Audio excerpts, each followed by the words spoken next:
താൻ ഇത്രയും നേരം മുറിപ്പെടുത്തിയത് കേൾവി പരിമിതിയുള്ള ആ പെൺകുട്ടിയുടെ ഹൃദയത്തെയാണെന്ന് അവൻ വേദനയോടെ തിരിച്ചറിഞ്ഞു. ഓ, അപ്പോ നീ ശരിക്കും ഒരു ബധിരയാണല്ലേ?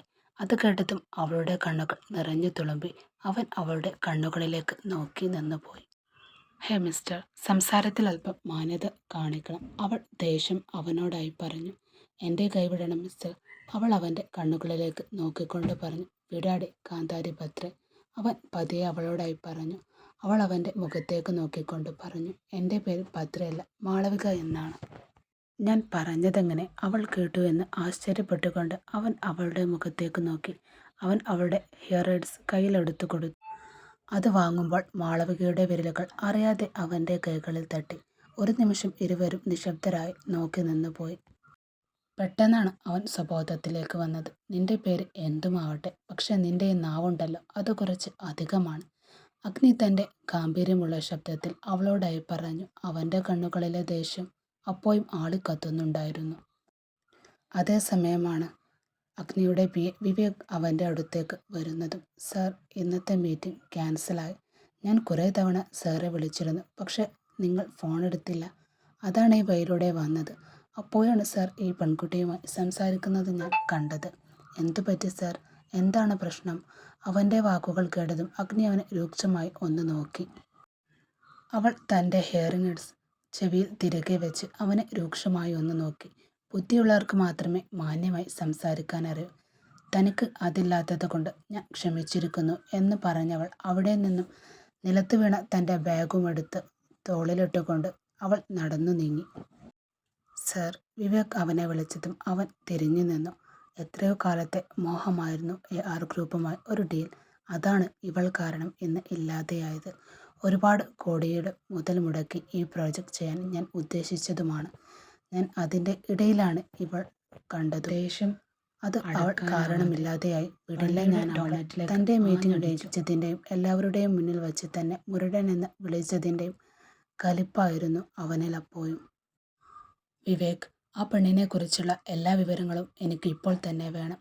അവൻ കാറിൻ്റെ ഡോർ തുറന്നു. സാർ, ഞാൻ ഡ്രൈവ് ചെയ്യാം, വിവേക് അവനോടായി പറഞ്ഞു. വേണ്ട വിവേക്. അവൻ കാർ അതീവ ദേഷ്യത്തിൽ തന്നെ വണ്ടി ഡ്രൈവ് ചെയ്തു. കുറച്ചു സമയത്തിനു ശേഷം വിവേക് വിവരങ്ങളുമായി എത്തി. സാർ, അവളൊരു അക്കൗണ്ടന്റ് ജോലിക്ക് വേണ്ടി നമ്മുടെ എതിരാളികളായ റാം ഗ്രൂപ്പ് ഓഫ് കമ്പനിയിൽ ഇൻ്റർവ്യൂവിന് വന്നിരുന്നവളാണ്. 2 റൗണ്ട് കഴിഞ്ഞിട്ടുണ്ട്. ഫൈനൽ റൗണ്ടിലേക്ക് സെലക്ട് ചെയ്തിട്ടുണ്ട് അവളെ. വിവേകിൻ്റെ സംസാരം കേട്ടതും അഗ്നിയുടെ ചുണ്ടിൽ ഒരു ചിരി മിന്നി. അവൻ ഫോണെടുത്ത് റാം ഗ്രൂപ്പിലെ HR മാനേജറെ വിളിച്ചു. ആ പെണ്ണിന് അവിടെ ജോലി കിട്ടരുത്. അത് എൻ്റെ ഓർഡറാണ്. പകരം അവൾക്ക് മറ്റൊരു വ്യാജ ഓഫർ കൊടുക്കണം. കണിമംഗലം ഗ്രൂപ്പിലെ ജോലി ഉണ്ടെന്ന് അവളെ വിശ്വസിപ്പിക്കണം. അവളെ തെരുവിലിറക്കി എനിക്ക് പക തീർക്കേണ്ടതാണ്. ഇൻ്റർവ്യൂ കഴിഞ്ഞ് സന്തോഷത്തോടെ പുറത്തിറങ്ങിയ മാളവികയോടായി അവിടുത്തെ ഓഫീസ് സ്റ്റാഫ് പറഞ്ഞു. സോറി മാഡം, മുകളിൽ നിന്നുള്ള ഓർഡർ പ്രകാരം മറ്റൊരാളെയാണ് സെലക്ട് ചെയ്തത്. അത് കേട്ട് അവളാകെ തളർന്നിരുന്നു പോയി. രാവിലെ ആ മുരടനുമായി വഴക്കിട്ടത് കൊണ്ടാണോ തനിക്ക് ഈ ഗതി വന്നതെന്ന് അവൾ ചിന്തിച്ചു പോയി. വീട്ടിൽ അച്ഛനും അമ്മയും അനിയനും തൻ്റെ ജോലി കാത്തിരിക്കുകയാണ്.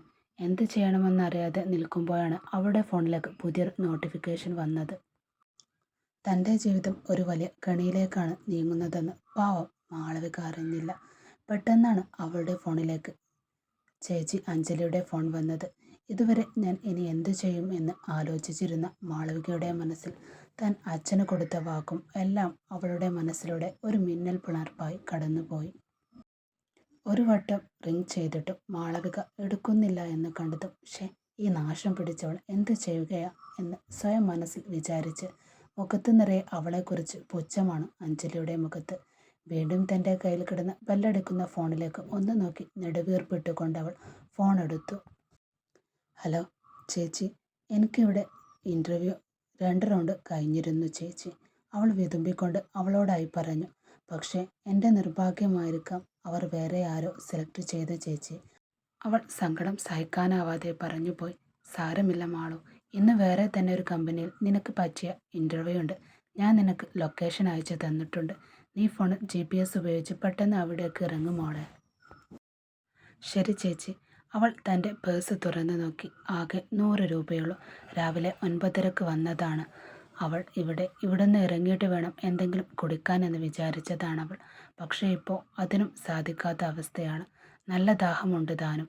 അവൾ അവിടെയുള്ള വെള്ളത്തിൻ്റെ ബോട്ടിൽ നിന്നും അല്പം കുടിച്ച് പുറത്തേക്കിറങ്ങി.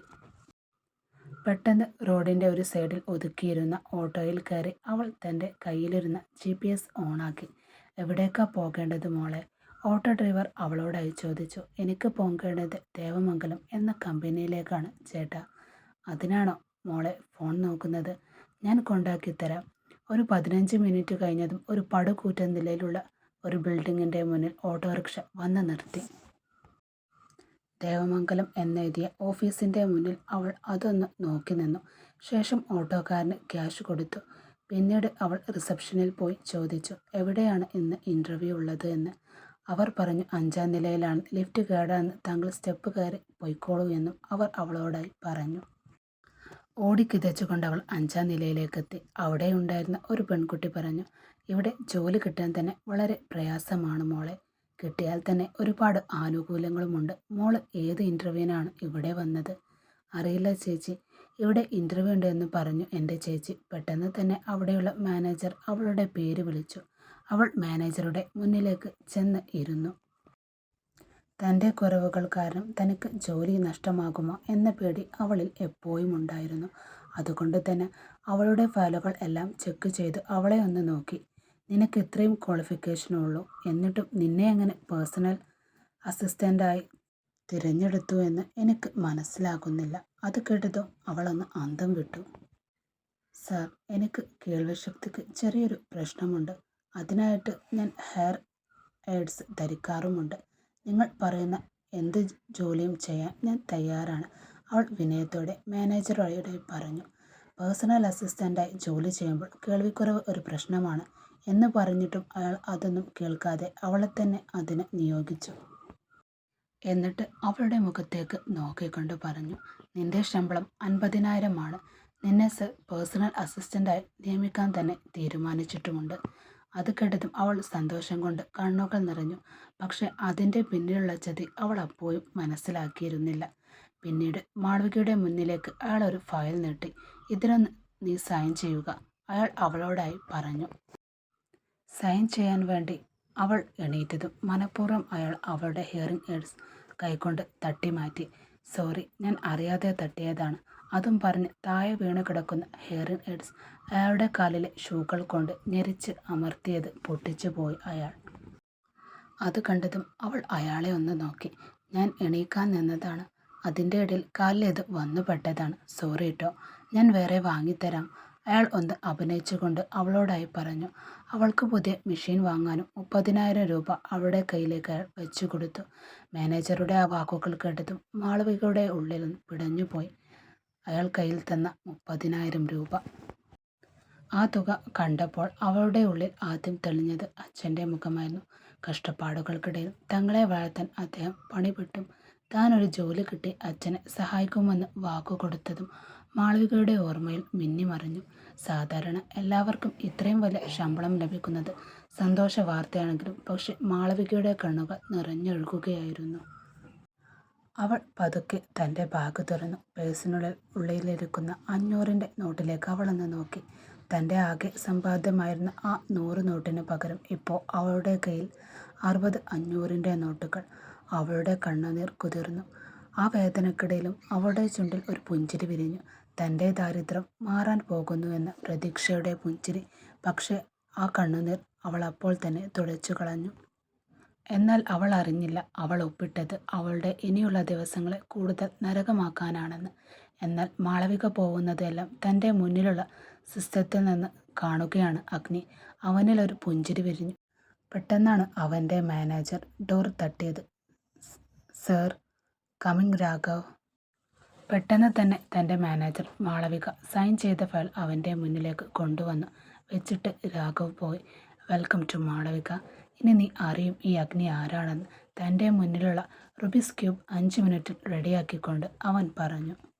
അതേസമയം തൻ്റെ അനിയത്തിയെ വിളിച്ചതിന് അഞ്ജലിയുടെ അക്കൗണ്ടിലേക്ക് 20,000 രൂപ ക്രെഡിറ്റ് മെസ്സേജ് വന്നു.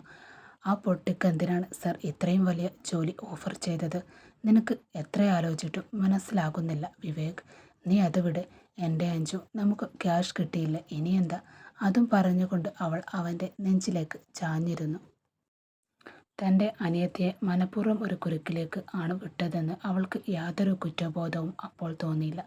അവൾ വിവേകിൻ്റെ നെഞ്ചിലേക്ക് ചാഞ്ഞിരുന്നു കൊണ്ട് ക്യാഷ് എന്തു ചെയ്യുമെന്ന് ആലോചിച്ചു. കണിമംഗലം ഓഫീസിൽ നിന്ന് പുറത്തിറങ്ങുമ്പോൾ മാളവികയുടെ മനസ്സ് നിറയെ 1000 പൂത്തിരി കത്തിയതുപോലെയായിരുന്നു.